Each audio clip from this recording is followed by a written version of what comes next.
Okay, I think we'll go ahead and get started. Tom, would you like to advance the slide? Thank you, Dr. Payment. As we get started, I would just like to go say that the presentation slides will appear in the main window while the speaker will appear in the top corner. At the bottom of your screen is the menu bar. Here you will find the chat, raise hand, Q&A, and closed caption functions. Please use the chat box to report any technical issues you're experiencing. We will respond to these concerns as they come in. Next to the chat box is the raise hand feature. You're able to use this during the Q&A and comment segment to let us know when you'd like us to unmute your mic so you can ask a question. Another way to submit a question or comment is the Q&A box itself, where you can leave your questions at any point during the webinar for the presenters to address during the open discussion at the end. Thank you, and I'll pass it back to Dr. Payment. Okay, and I do see that we have Chairman, Chief, or Vice President Ridley. Would you please do a blessing for us? Sure. Can you hear me? We can. Great, great. Dear Lord and Heavenly Father, we thank you for watching over and guiding us as we do the work to try to do the best we can for our people, our tribes, and our tribal members. We pray that you guide us forward to do the best that we can for our people. In Jesus' name, amen. Oh. Hey, later when you come on the screen, I want to see if you have your vest on. All right, and with that, I'd like to introduce you to our Executive Director for the National Congress of American Indians, Larry Wright. Thank you, Dr. Payment. Aho Pakamoshe, Wongide, Ombade, Wiki, Dagon, Dedon Ike, Widlahan, Pakamoshe, Rashwahan, Ke, Wanoke, Larry Wright Jr., Ijazek Abdi, Wishti, Usni Pankabli, Wakwalinki, Wongide, Widli Stuba, Widli Ejuba Abdi, Dagon, Ado Neoshinga, Ish Age, Waujiga, 80 Dagri, Gaon, Wagidaga, Widlahan. Hello, everybody. Thank you for allowing me to speak here today. My name is Larry Wright Jr. My Ponca name is Buffalo Spirit. I'm a citizen of the Ponca tribe of Nebraska. I served as 11 years as the chairman of the Ponca tribe. I'm also a recovering teacher. I taught high school advanced placement government, politics, and civics. And so this is a subject near and dear to my heart. And thank all of you for being here and taking the time to be with us here tonight. And just, kind of as we talk about this subject of get out the vote and civic engagement, one of the quotes that I used in all my classes while I was teaching and still yet today, even though this is over 100 years old, I think this really hammers home the issue that we're facing here today. And as we talk about the importance of voting. And that quote is, bad officials get elected by good people who don't vote. And so we know how important the vote is for Indian country in not only the presidential election and Congress, but also at the state and local level. And what a difference Indian country can make in getting out the vote. And this is just an extension of what NCAI has done for decades in this space, and we really want to change that dynamic and continue that partnership with all of the organizations that are working in this space, boots on the ground, if you will, to talk about the importance of getting Native folks out to vote, not only in the swing states, but in all of our states, and knowing what an impact that those that are in those elected positions have on Indian country as they make those decisions and how it impacts our issues and our people and continue to uphold the trust and treaty responsibility. And Chairman Ridley, it's an honor to have you with us tonight as a member of our executive committee, as the area vice president for Alaska. So I'd like to give you a few moments, if you'd like, sir, to introduce yourself and say a few words.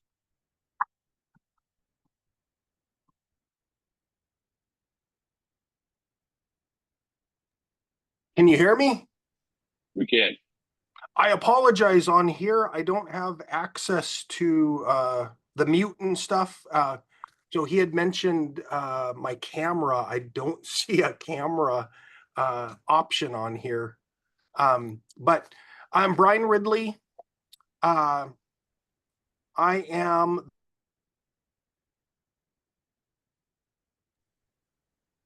conference in Interior Alaska. I'm also the Alaska Area VP for NCAI, which fairly new to me. I was elected for the first time at the, what was it, November, December annual meeting. So really an honor to be in this position. Should I say a few words about Get Out the Native Vote while I'm on here? Please do, sir. Yes, and we can see you in your vest. Okay, good. Whew. So up here in Alaska, as I'm sure many other tribes across the country, Get Out the Native Vote is a huge part of what we do, and especially with the elections coming up. But it's not just our area or our tribe. We partner with other Native organizations in the area, as I think a lot of other places do. So here we have a group of probably, I don't know, 5 or 6 Native entities that we all partner together and we work on things together. So for example, we've got a candidate mixer. I think it's tomorrow at noon.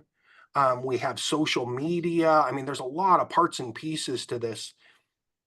And being somewhat new in leadership, I've been just telling people, you know, a lot of what I do is advocate for our people, you know, nationwide, statewide. And it's gotten clear to me pretty quick that you can advocate all day, but the best thing possible is to vote and get the right people in office, because then your advocacy can go a lot further. You know, so many times I think we try to advocate and it can feel like banging your head against the wall talking to some people sometimes. But if we get out and vote in the numbers that we can, that's how we're going to get the change. And that's how we're going to get the people in the places that we're advocating and asking them to do the things that we're wanting to do. Above all else, people that are friendlier to tribes and Indian country. That's what we should be looking for. So I'll leave it at that. And I do want to mention, Clinton Cook reached out to me this morning and said he had a conflict. He had a meeting already, so he couldn't make it. But I told him not to worry, that I'd be able to cover the meeting today. We appreciate that, Chairman. Thank you for those words, and really speak to what we're talking about here tonight. Next, I'd like to thank President McCarl, President of NCAI. He's taken the time to give us a welcome message here tonight. So we'd like to play that message next.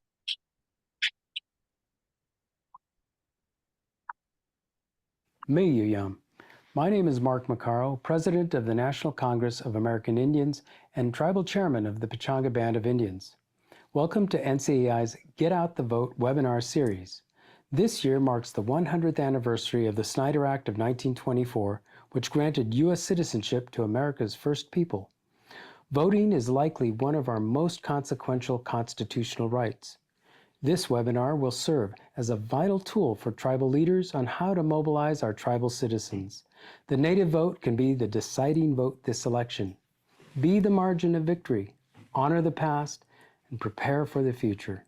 Thank you. Well, the message doesn't get lost, but we did have video for that. I guess I conjured up my old teaching days. As a teacher, you get everything ready to go and heat up, and when it comes time for class, something always happens that doesn't work. So apologize for that, but the message still rings clear. And so thank you, President McCarl. Next, I'd like to introduce again Dr. Payment. Dr. Payment has a long history with NCAI, has been a big supporter, and this partnership with Kaufman Associates with the leadership of Dr. Payment is just a natural fit for NCAI as we continue to elevate and amplify the Get Out the Vote campaign that we're introducing here. And so with that, Dr. Payment has been designated as the NCAI Get Out the Vote campaign manager. And so I'd like to turn this over to Dr. Payment. Sir? Awesome. Thank you, Larry. So I just I'll describe the agenda overview, but real quickly, I work for Kaufman and Associates. We are a Native woman-owned, 100% Native woman-owned company. Joanne Kaufman is a member of the Nez Perce tribe, and so it's an honor to do this work with the National Congress of American Indians. As Larry mentioned, I do have a long history with NCAI, from regional VP to secretary to first vice twice and back to secretary. And I'm back on council. So just, I don't know if you heard that, but so our agenda review today is we're going to talk about the importance of exercising our right to vote, to really emphasize that we can be the margin of victory. And then Larry will do a deeper dive on what a sovereignty ticket looks like. And we're really promoting a sovereignty ticket platform. I'll talk about some policy issues that are important to tribal nations, and then how to mobilize and activate your tribal citizens. We've got some exciting information to share there. And then we will wrap up with a tribal leader open discussion. We want to hear from you what makes sense, what could work better, what are your expectations, and then some final closing comments. Okay, next slide, please. Okay, so the purpose of this contract, it's a 1-month contract, and we're looking at doing some work past that 1 month. But the purpose of this contract is to urge tribal nations and their citizens to register to vote, to urge natives to vote for candidates who support the treaty and trust obligation, and to appreciate the role of campaigns and elections in setting the agenda going forward after people are elected. So the deliverables of this contract include a launch video and trusted messenger videos. We've got some really excited Native celebrities lined up that will be pushing those videos out to really get people excited and engaged to participate. We did a refresh.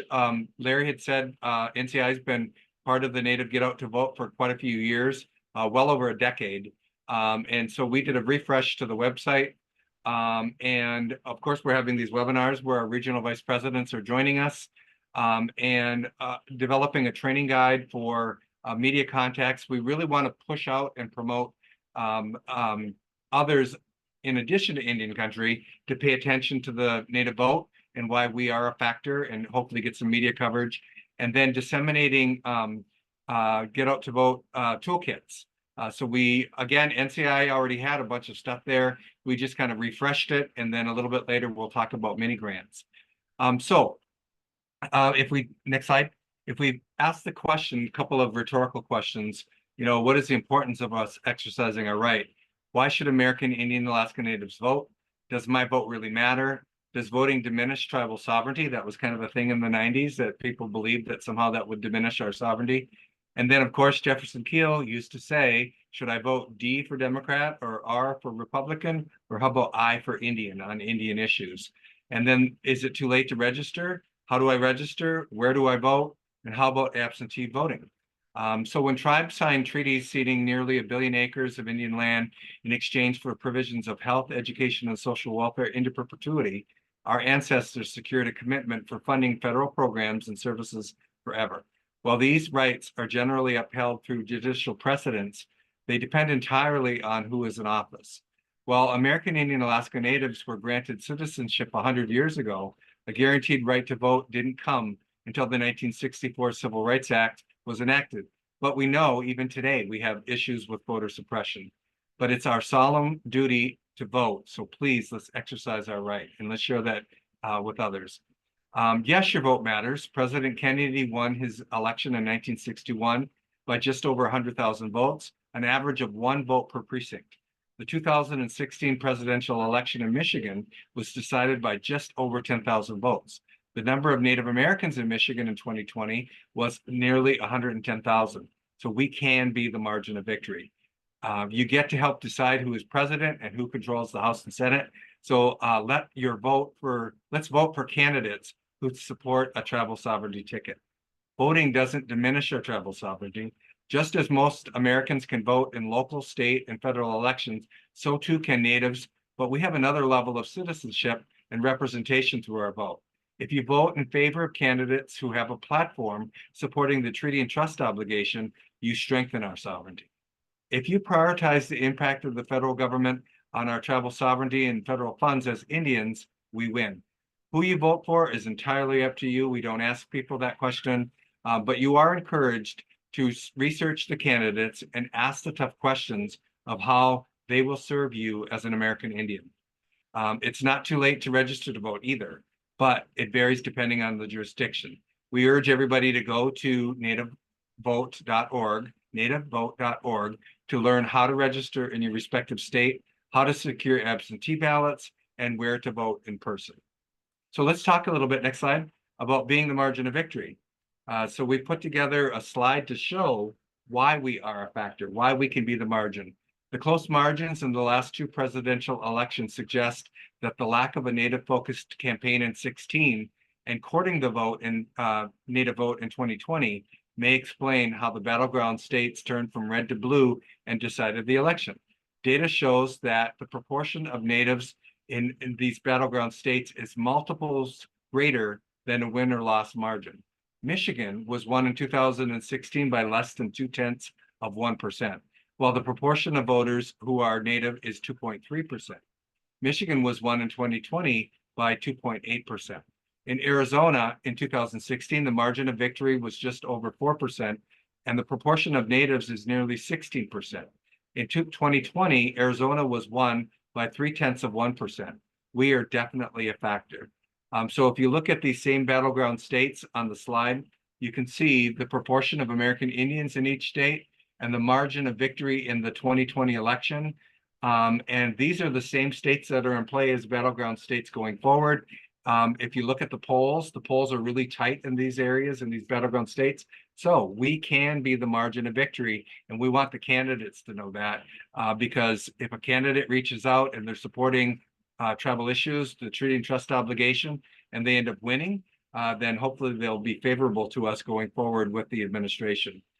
So next up, Larry is going to do a walkthrough on what a tribal sovereignty ticket looks like. But again, we can be the margin of victory. Larry?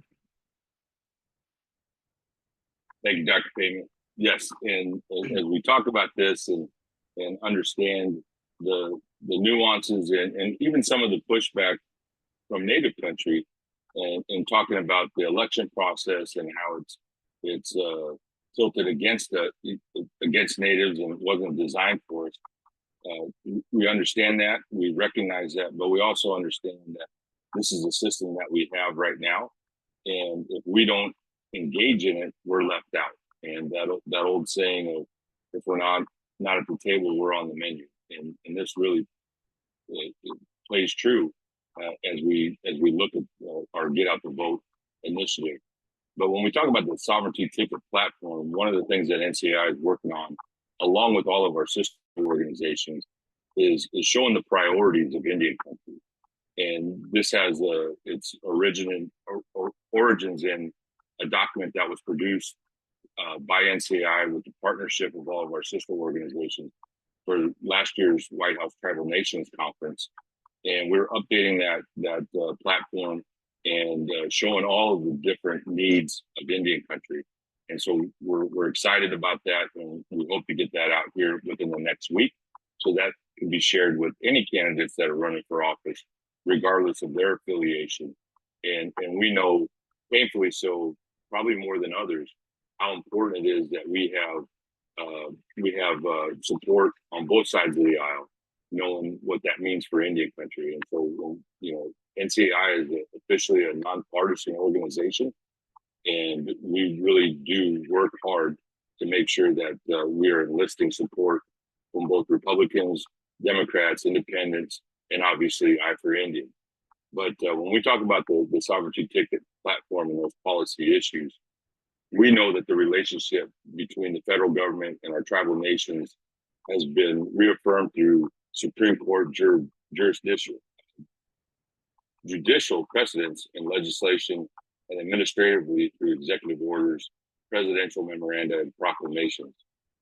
And to fully honor the treaty and trust obligations in exchange for the nearly 1 billion acres of ceded Indian lands, funds appropriated by Congress in fulfillment of this great promise should be nothing less than advanced appropriations, mandatory rather than discretionary funding, and not subject to sequestration restrictions imposed by and including OMB budget ceilings. Indian country funding should not be affected by federal funding uncertainties during budget negotiations or under continuing resolutions.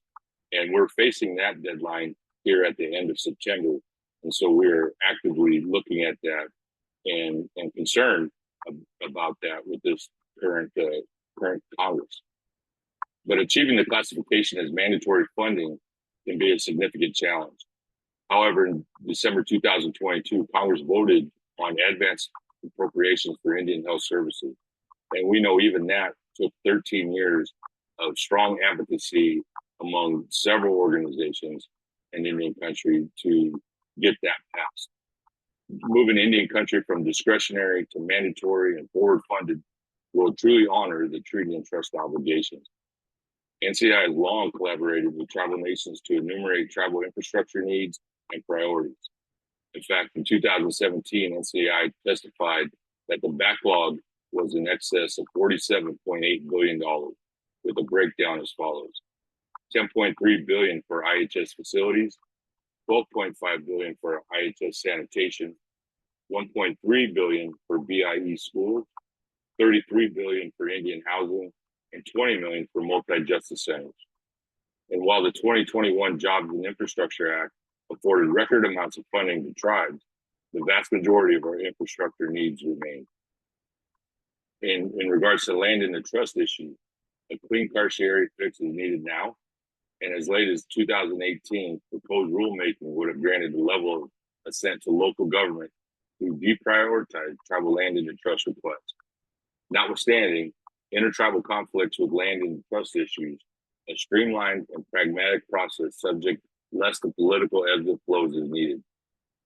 As far as our sovereignty watch, NCAI has our Supreme Court project, which looks at all the Supreme Court cases that involve Indian country and look at those critically.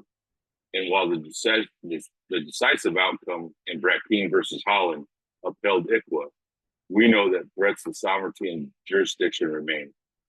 NCAI has long partnered with NARC to watchdog court proceedings for possible erosion in jurisdiction and sovereignty. The McGirt decision suggests a positive turn in honoring Indian country jurisdiction.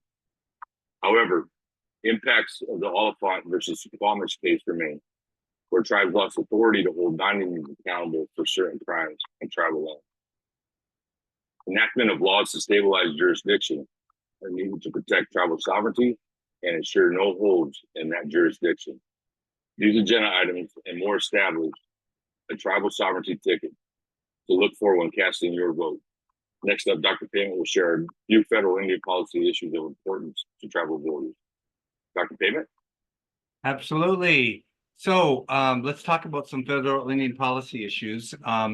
According to the 2018 U.S. Commission on Civil Rights Broken Promises report, American Indian and Alaska Natives are more likely to live in poverty, be unemployed, experience rape or abuse, be killed by police, have infant mortality rates at 1.6 times that of non-Hispanic whites, have low high school and college graduation rates, have the highest rates of drug and alcohol addiction, and the highest rates of suicide among our adolescents. Also, according to the CDC, American Indian and Alaska Natives have the highest rates of heroin and opiate-related deaths. And then a very stark and unfortunate statistic, tragic, in 2022, the CDC reported a drastic drop in life expectancy by 7 years for American Indian and Alaska Natives, bringing us back 80 years. We believe this is attributed to both the pandemic and also the ongoing epidemic of the opiate crisis. So if we look at the investigative report launched by Secretary Holland and overseen and authored by Assistant Secretary Brian Newland, it shined a new light on the responsibility of the federal government's instigation of generations of historical and intergenerational trauma that explains the worst of the worst outcomes we just talked about. Volume 2 of the Newland report enumerates the cost of forced assimilation at $23.3 billion in net present value. Dollar per dollar, this expense is owed to tribal nations to return that which was taken from us to help us heal and to confront the systemic impacts of the outcomes of federal Indian policy. Returning native languages and cultural ID will be a necessary step towards healing the impact of historical and intergenerational trauma. So if we talk about the Affordable Care Act, the 2020 election cycle saw a commitment to expanding the ACA to states which did not accept Medicaid expansion based on politics. Since this time, American Indian Alaska Natives residing in those states were permitted to sign up, but a means test is still used. You have to be income eligible. Fully honoring the treaty and trust obligation for health suggests that qualifying American Indian Alaska Natives for the ACA Medicaid expansion without regard to income and in creating an IHS portability similar to the VA healthcare portability. This effort stands to significantly increase third-party revenues to tribal health and close the gap between the $9 billion that's currently budgeted for Indian health services and the $50 billion that the IHS budget formulation work group has estimated our need to be. So that's 5 times what we currently have. The third-party revenue could help close that gap. So, we've had since Executive Order 13175, when Bill Clinton was in office, to promote government-to-government relations and consultation. In 2019, the GAO report identified a significant proportion of federal agencies who have not established consultation protocols with tribal nations. A presidential memo in 2021 directed all federal agencies to establish consultation policies within 90 days. And I joke about this, but that be careful what you ask for. If you think back to 2021, we were inundated. I was tribal chair at the time with consultation sessions, and I know I did over 65 of them. But executive orders for presidential memo or presidential memos for consultation are only as good as who sits in elective office. Congressman Grijalva has proposed the Respect Act, but it includes some criticisms and critiques by tribes. Any draft bill to promulgate consultation should follow consultation with tribes, but a draft legislation representative of tribal input should proceed. So let's talk real briefly about environmental justice and climate resilience. It was 90 degrees yesterday in my community. My friends in Alaska, we often compare notes, and our climates are very similar to where I live. But the ebbs and flows of who is president should not adversely impact climate resilience. We've seen wildfires in Alaska in the last several years, and just drastic changes with the permafrost being reduced from months to now just weeks, and centuries-old practices and traditional practices in harvesting as being interrupted. Tribal nations are the first stewards of the land and national resources. Climate change is real and should not be subjected to political ideological shifts. Vast amounts of jobs and infrastructure funds to confront environmental justice and climate resilience, including potable water and clean energy expansion, should be extended and shielded from rescissionary efforts. Further, the backlog of Indian country infrastructure needs should be addressed with an energy independence focus. So look to these and other key policy issues that we can promote to candidates and put them on a spot. When we attend these candidate forums, they might be a generalized candidate forum, not specific to Indian country, but we're voters, so we should raise our hand and ask them what they think about consultation, what they think about environmental justice and climate resilience, and all of the issues that impact Indian country. We have expectations, and if they want our vote, they should tell us how they can meet our expectations. So next slide. So we want to get people excited. Part of the work that we're doing with NCAI is to refresh the webpage. So we want you to go to the nativevote.org and check it out. There's lots of resources. We've updated a toolkit, and Larry in a few minutes will talk a little bit about some mini grants and how you can access those grants and how easy it is to get access to those resources, because NCAI is real adamant on pushing those resources. It's one thing to encourage tribes to get engaged and to mobilize, but it's another to help with the resources that tribes need to do just that. We have some advice about how to engage the media. Again, we want to motivate the media to cover us because we're something more than something else. Remember when the media called us something else? They didn't even have us as a category. We were something else, but we're more than something else. And we want them to pay attention because we can be the margin of victory. And then we have some fun things like my t-shirt and Larry's background, Go Vote Den. So while we won't be printing t-shirts and sending t-shirts out, we can entertain mini grant requests to be able to produce some of those t-shirts and give permission to use those t-shirts and posters and promotional items to get people really excited about participating. So we're going to move into our next slide. No, we're going to have Larry share a little bit about the mini grants first. Yeah, and this is something that NCAI has been a part of for several years now, working with outside funders to help support civic engagement efforts overall.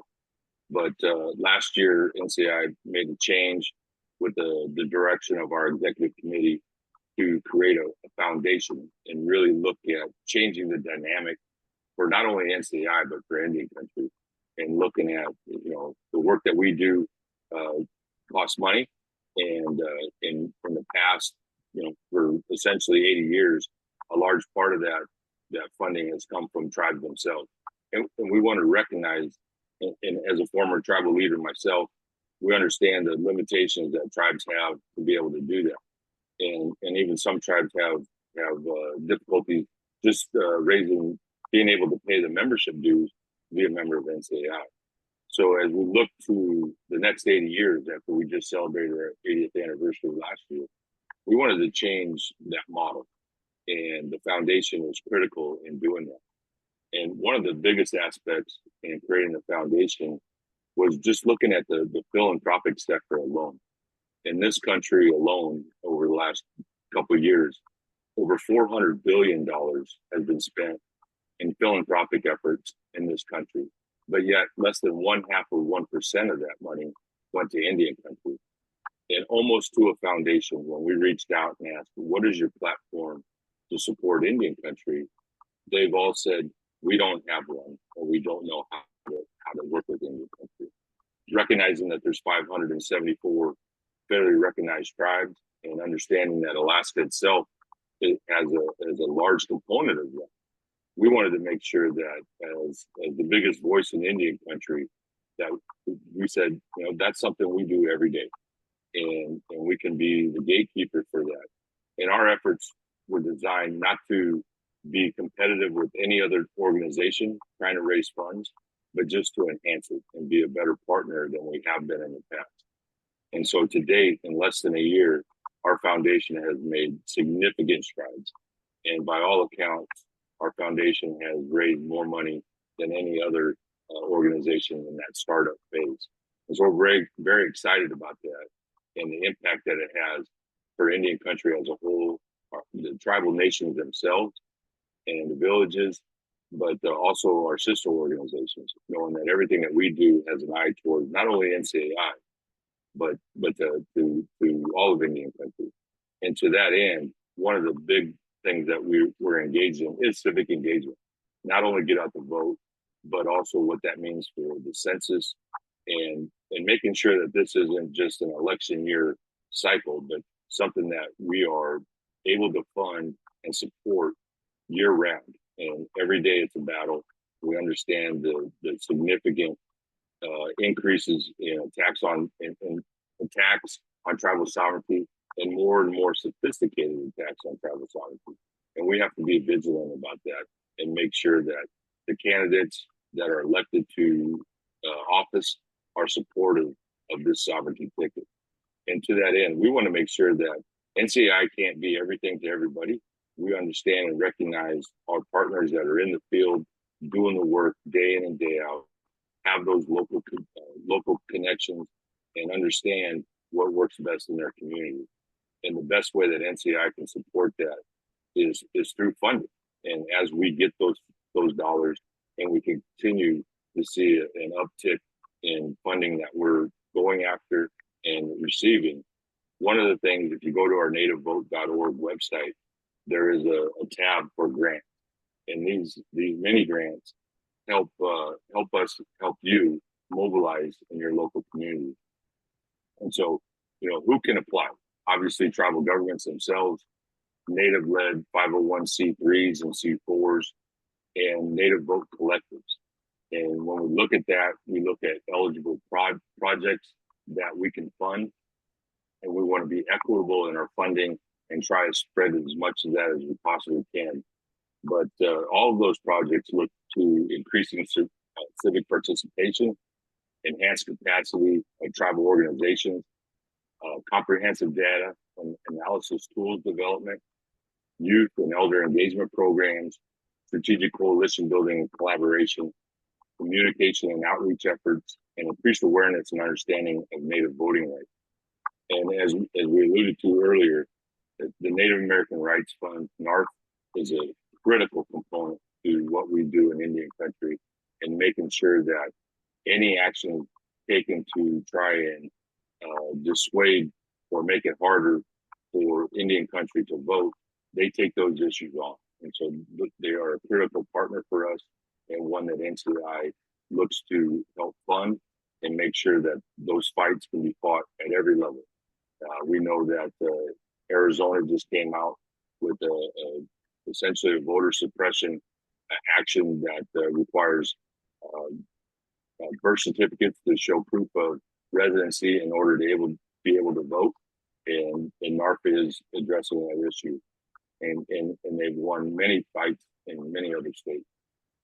But at the same time, while we're doing all this, we want to make sure that NCAI is a better partner than we have been in the past, and elevating the efforts that all of our local people are doing, regardless of where they're at, and that we're able to get that funding to where it's needed most.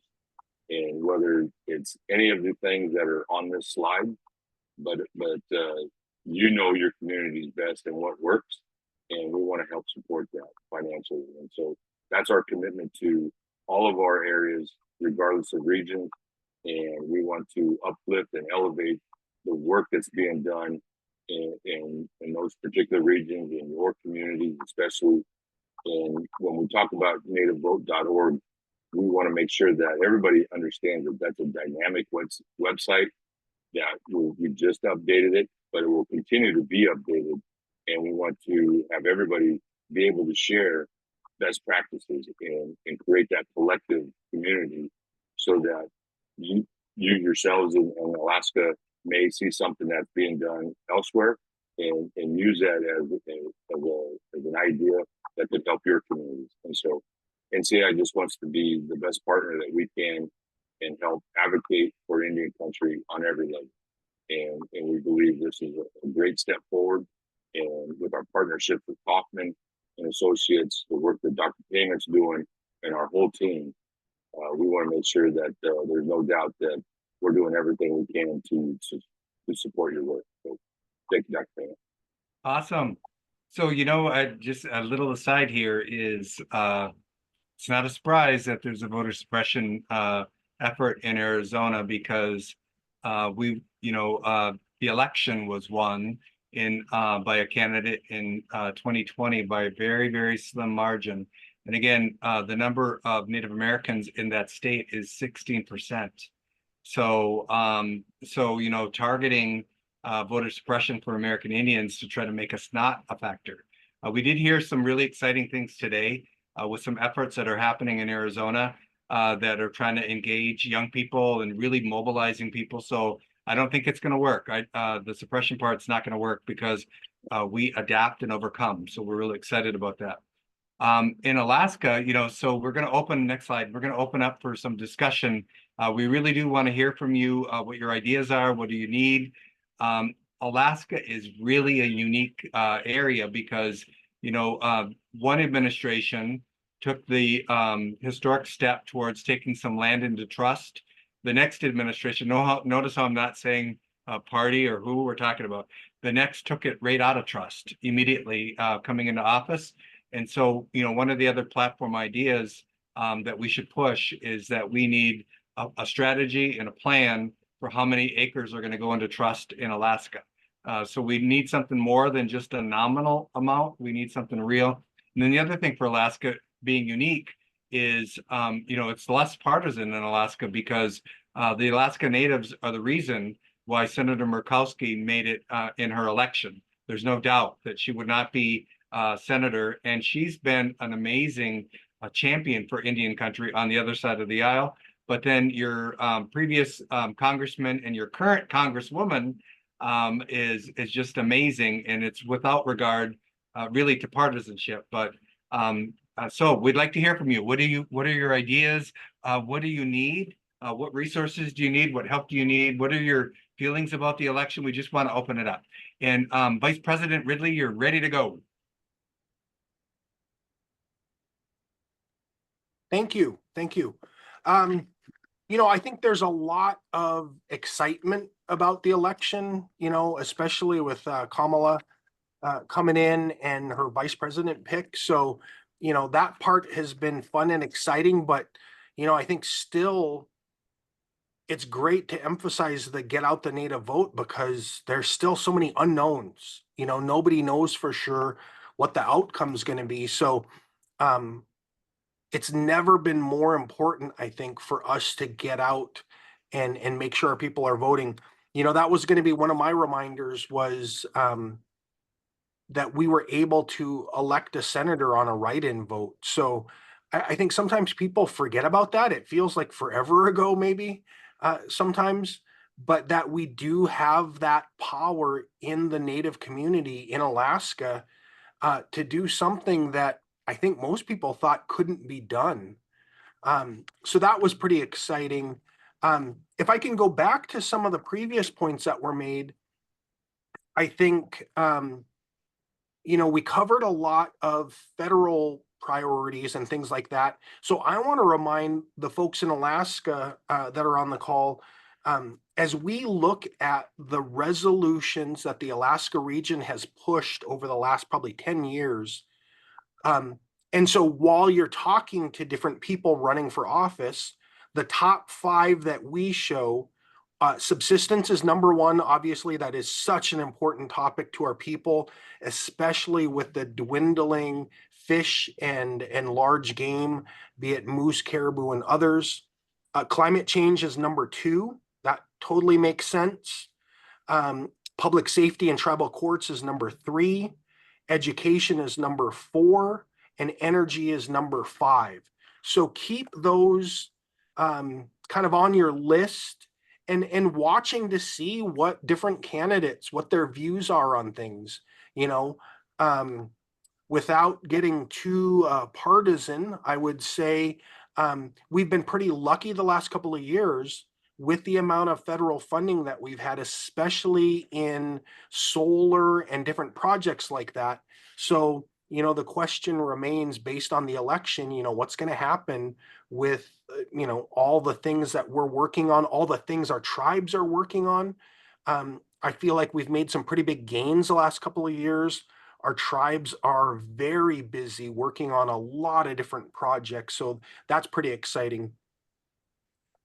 So based on those issues, how important it is to educate voters on the issues that are most important to us, and getting them feeling connected to the issues, because that's how they turn out to vote.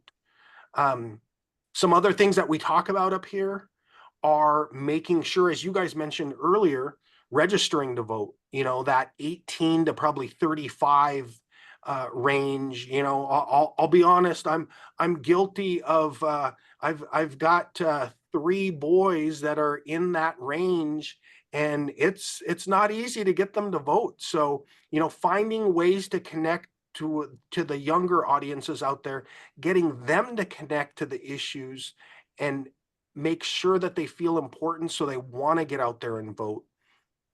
Some of the other things we've talked about are, especially for our elders, offering rides to the polls.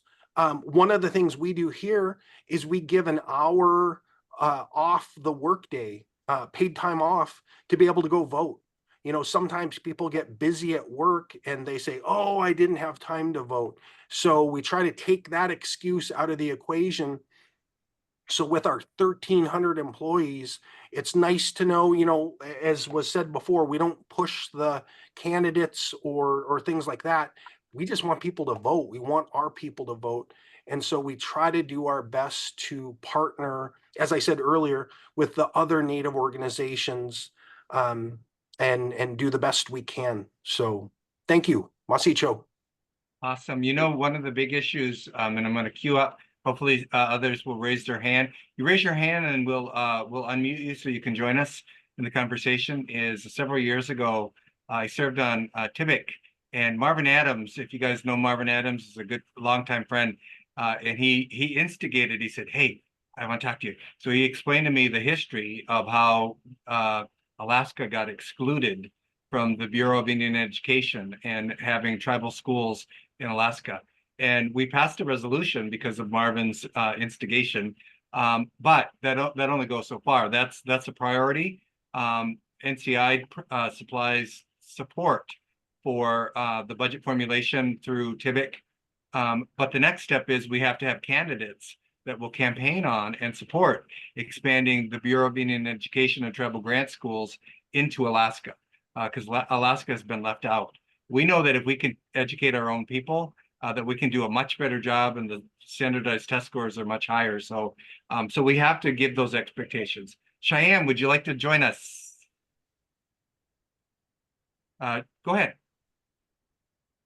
Sorry, yeah, Cheyenne Divert from Doi Unlimited. I'm the Government and Rural Affairs Coordinator.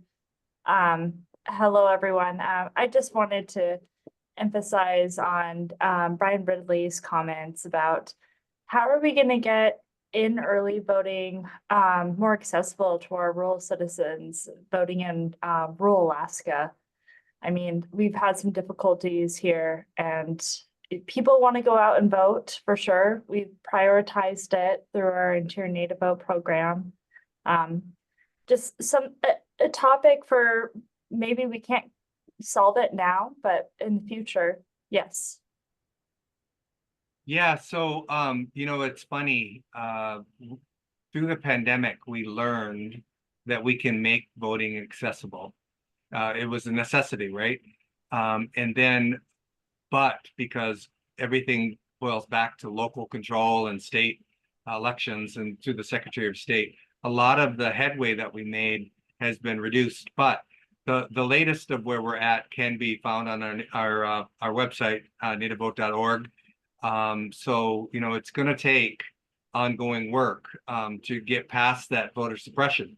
It seems like, you know, after the pandemic, we all participated that way, that we should be making it more easy to increase the democratic process. But, you know, the pushback that's happening in Arizona was an example too. So, so I don't know what is it currently? Is there early voting?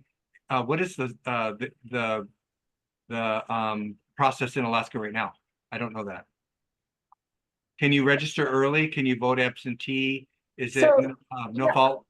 Yeah, so we have all of that here in Alaska, but our rural villages right now, they're struggling with early voting, and there's poll staff members that are just not showing up, really. And, you know, hiring those people to come out into the rural villages is so hard, really.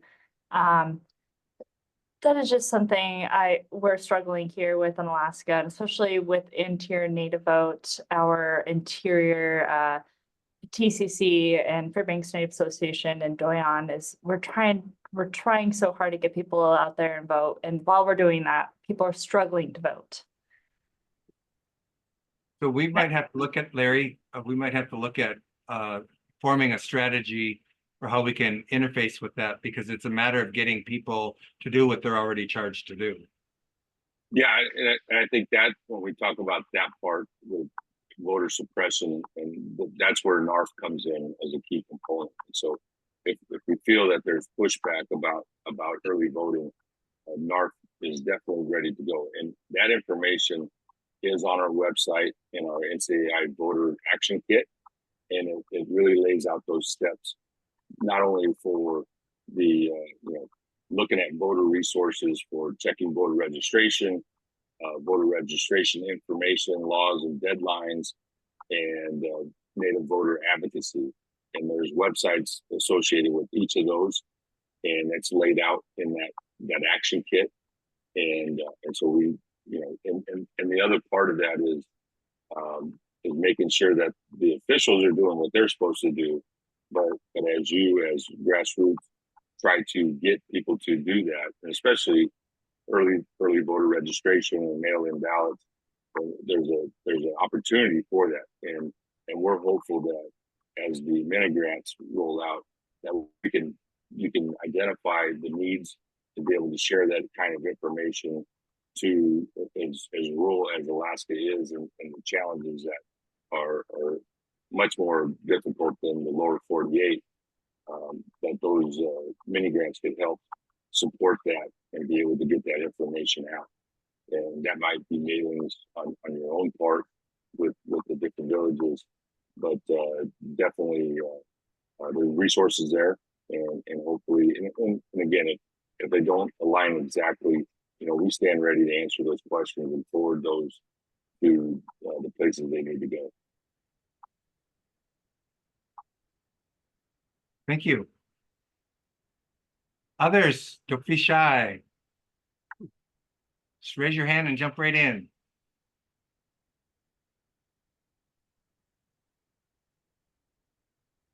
While we wait, we fully recognize this is not, this whole get out the vote effort is not a one size fits all, and there's a lot of differences across the country, and especially in Indian country, and challenges.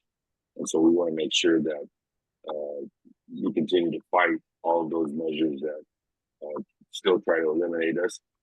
As President McCarroll said earlier, we're celebrating the 100th anniversary of the Snyder Act and our citizenship and the supposed right to vote, and we still face those challenges yet today.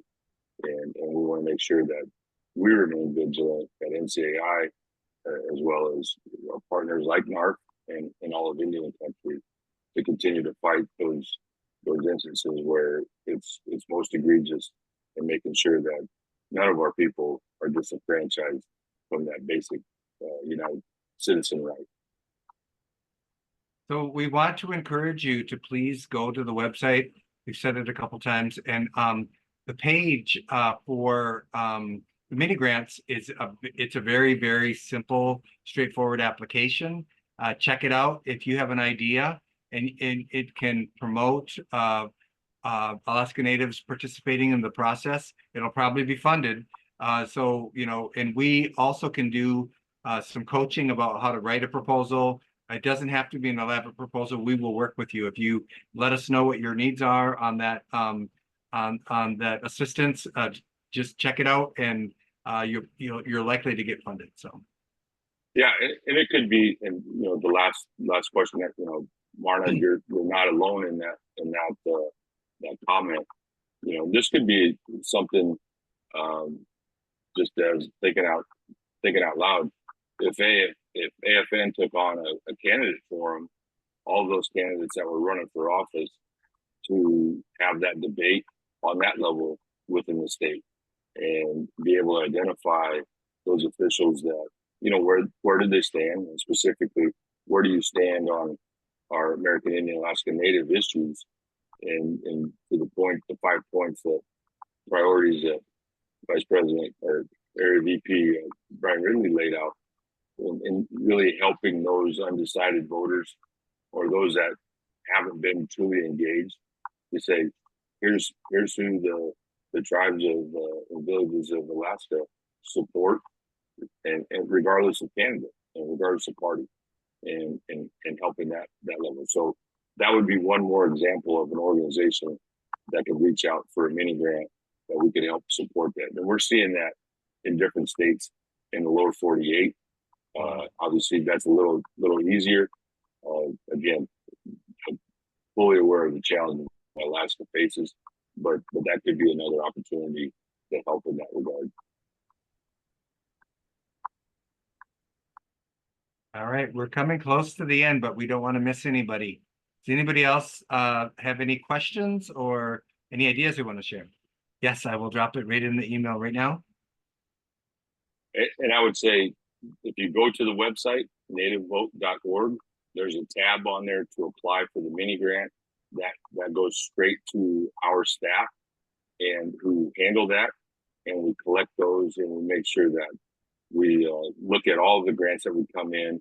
It's all predicated on funding, obviously, but But again, I'm excited about the ask that we have out there and the commitments that we've already received, and ones that we expect to come in due course. And so they will help administer those grants and get them out to you just as quick as we can. All right, I've got a comment. please. So going back to the question earlier, one of the things we've done in our region is I was asked, with all of the staff that we have across our region, would it be okay to have our staff operate as poll workers? And I said, by all means, because we have probably at least 5 staff in every village, every tribe that's out there.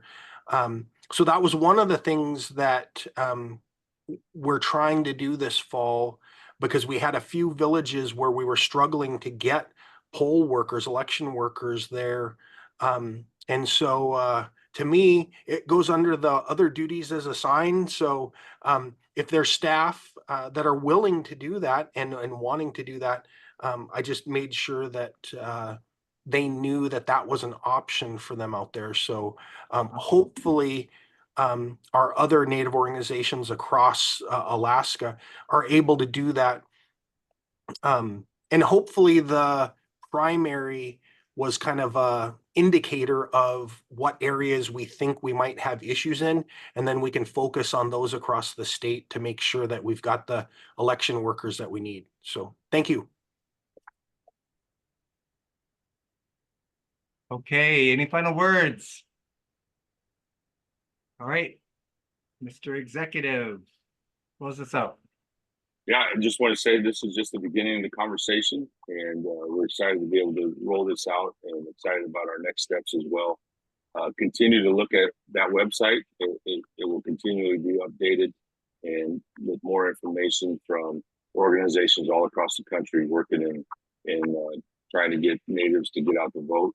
We're going to have messaging coming out from celebrities helping support this. And those are all things that you can take off of our social media website, using your own community, and those will continue to roll out in the next few weeks. We're excited about the celebrities that we have, and some that we're still working on.